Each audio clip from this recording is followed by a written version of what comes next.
Овој пат, почитувани сограѓани мои, прашањето е што можеме ние да направиме за државата наша, а не државата што може да направи за нас. Затоа јас сум убеден дека и Кратово, но убеден сум дека и цела Македонија ќе донесе вистинска историска одлука. Оваа шанса која што имаме е неповторлива шанса. Треба да знаат сите дека ова е моја, ваша, но и нивна Македонија. И овој пат немаме никакви причини, ниту аргументи, ниту алтернативи, ниту план Б и план С на кој што можеме да се надеваме. На Македонија треба сериозен економски раст, за да осетат граѓаните. И требат квантни скокови, големи чекори, за да се чекори напред, за да се дигне стандардот, за да биде близко до оној на Европската унија. Македонија мора да носи одлуки.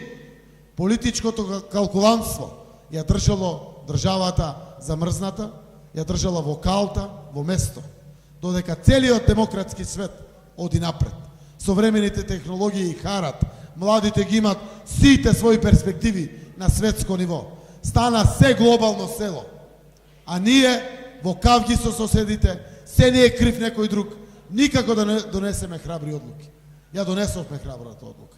И сакам да знаете дека ова храброст на носењето на одлука не е заради тоа што владата стои позади мене. Не е заради тоа што и парламентот со огромно мнозинство стои заради мене.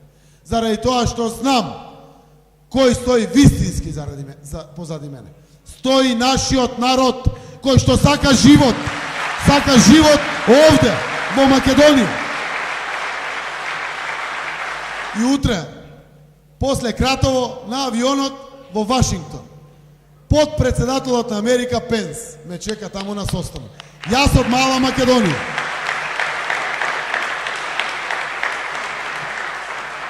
Јас се гордеам заради тоа што ваква чест, вакво пријателство кое што доби Македонија, не смееме да го изневериме.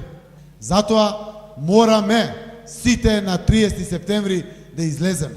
Во едната рака фатете си го вашето најмила или најмил, во другата рака да ја зграпчите иднината на Македонија.